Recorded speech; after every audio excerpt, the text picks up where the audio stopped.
السلام علیکم ورحمۃ اللہ وبرکاتہ۔ آپ دیکھ رہے ہیں دی قرآن سکول اور مسائل رمضان کی چوتھی ویڈیو کے ساتھ حسب سابق حاضر خدمت ہے حافظ عثمان ظہور۔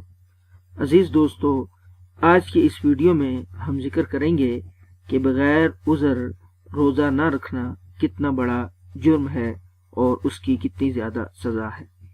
اپنے مدعا کی جانب بڑھنے سے قبل نئے آنے والے تمام معزز ناظرین سے التماس ہے کہ ہمارے چینل کو سبسکرائب کرتے ہوئے ساتھ موجود بیل آئیکن کو بھی پریس کر دیں تاکہ ہر نئی آنے والی ویڈیو کا نوٹیفیکیشن آپ کو ملتا رہے۔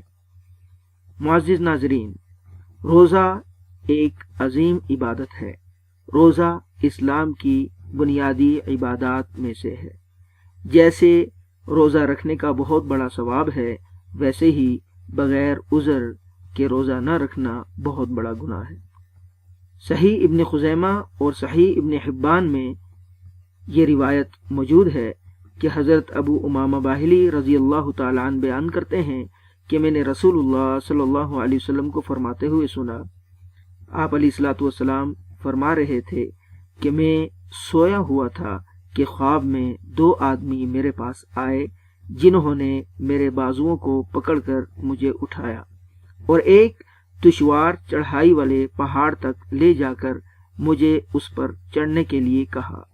میں نے کہا میں اس پر نہیں چڑھ سکتا۔ انہوں نے کہا ہم اسے آپ کے لیے آسان بنا دیں گے۔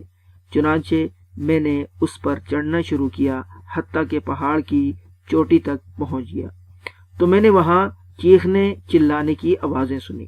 میں نے دریافت کیا کہ یہ چیخ و پکار کیسی ہے۔ انہوں نے جواب دیا کہ یہ جہنمیوں کی آہو بکا کا شور ہے۔ پھر مجھے اس سے آگے لے جایا گیا جہاں میں نے کچھ لوگوں کو الٹا لٹکے ہوئے دیکھا جن کی باچھیں چیر دی گئی تھیں اور ان سے خون بہہ رہا تھا۔ میں نے پوچھا یہ کون لوگ ہیں؟ جواب ملا یہ وہ لوگ ہیں جو روزوں کے ایام میں کھایا پیا کرتے تھے۔ یہاں پر یہ حدیث مکمل ہوئی۔ اس حدیث سے معلوم ہوا کہ بغیر عذر کے فرض روزہ نہ رکھنا بہت بڑا گناہ ہے۔ ویڈیو پسند آنے کی صورت میں لائک، کمنٹ اور شیئر کرنا ہرگز نہ بھولیں۔ جزاکم اللہ خیرا، والسلام علیکم ورحمۃ اللہ وبرکاتہ۔